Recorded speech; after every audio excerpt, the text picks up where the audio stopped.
This motor has the capacity to deliver 1000 watts for 24 hours in a whole day. So that translates to 24 kilowatt hour in a whole day. So what that means is that if you can get that power from this motor, that means your energy needs are gone. You don't need any other thing to give you power in your homes. At least for most homes that I know of, they don't use up to 24 kilowatt hour in a whole day. But this is the catch. If you are going to get 24 kilowatt hour from this motor, you have to spin it for 24 hours consistently to get that power. And the only way to accomplish that most likely is going to be you using it as a hydroelectric source. So that's the only way I know you can get that power from it for 24 hours. Now, the other alternative that you have is going to be for a wind turbine, which is what we're going to be discussing today. And they are basically the same thing. The only problem is that one is going to be constant, and of course you have to go down to where the water is, and the other one, which is the wind turbine, is not going to be consistent, and you also have to take it up to be able to catch the winds up there. This is a smart drive motor that I have. It took me quite some effort to get it out of the washing machine, because you only get it from a washing machine. That's why I know you can get it. So if you have a bad washing machine, this is the kind of motor that is inside. There's another type, but this is the one that is in the recent ones that we have around now. I can't find the video of how I pulled it out exactly, but maybe in future if I find another one, I'm going to show you guys how they went through great lengths in sealing it, so that to open it up you need your cutting machine and different things to be able to get through to the smart drive. I'm going to open it up and we're going to see what's inside, and I'm also going to help us understand how we can get electricity from it. So this is a plate. I'm opening it up right now, and you can see once I open it, you're going to see that there are magnets surrounding the plate. So we know that to generate electricity, we're going to need coils rotating around the magnet, or magnet rotating around coils.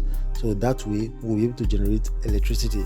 So that's exactly what you are seeing right now. So that's the coil you can see. So this kind of coil is kind of different from the one you see in your alternator and other kinds of motor. It's just different. One other thing to note is that the coils on this smart drive motor, they are either going to be 36 or 42 poles. So it's good to know the type you have, because when you are rewiring it, you need to know the amount of poles that it has. So if it's 36, there's a way you wire it, and if it is 42, there's a way you rewire it so that you can use it for your project. Now, another thing to note is that this motor is kind of dangerous as it stands now, because if you rotate it at high speeds, the voltage when it's at full speed is well over 400 volts. You don't want to get involved in anything over 150 volts. Let's just say 100 volts. So it's something to remind yourself of. You don't want to play with it. So the way to reduce the voltage is by rewiring it, and depending on the kind of battery system you want to use, because if you are going to get any good power from it, you have to rewire it and use it to charge your batteries before you can get power out of it. That's what we're going to be talking about. So that means you have to know the kind of battery you want to use. If it's a 24 volt system, the way you're going to wire it is going to be different. If it's a 48 volts, you're going to wire it differently. So it's important to know that. As you see this one now, I was already trying to rewire it before, and I now discovered that it was an aluminum coil that is inside. Now the problem with aluminum coils is that if it touches, if it's in contact with moisture or water for some time, it just affects the whole thing. So that way all your efforts will be wasted for the most part. So I decided to abort the project. I didn't bother to rewire it again. I'm looking forward to getting another one that is purely copper coil. Very important, because that one can withstand moisture without any problems. So but this particular one, it cannot withstand moisture. That's something to note. If you look at it closely, you can see that I can mount 3 blades. Yeah, you can see these 3 extensions. I can easily mount 3 big blades to it, and that way I will be generating electricity if I mount it properly on maybe a flange bearing contraption, which I've showed maybe in my previous videos. So that way I can just be generating power from it after rewiring it.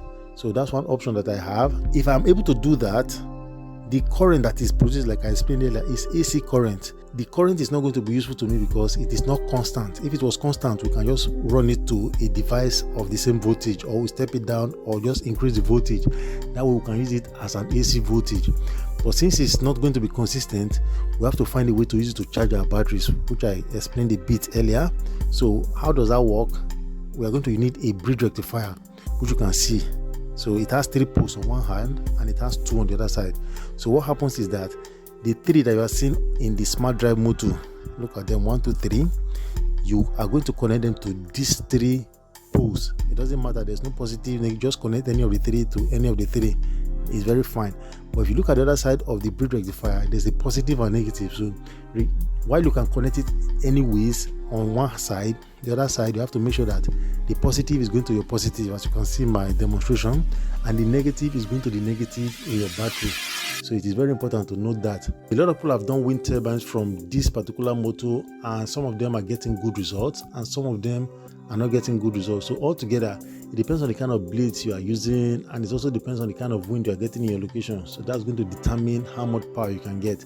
So the guy I told you guys about in my previous video, Toys for Watts, he's done it before and he was getting well over 700 watts from this washing machine. So I'm looking forward to trying the same experiment down the line when I get a good motor. That way I'll be able to know how much power I can get. So I can't wait for that. And when I do that, of course, I'm going to show you guys so that you guys will see exactly how I was able to do that. So see you guys and catch you on the next one.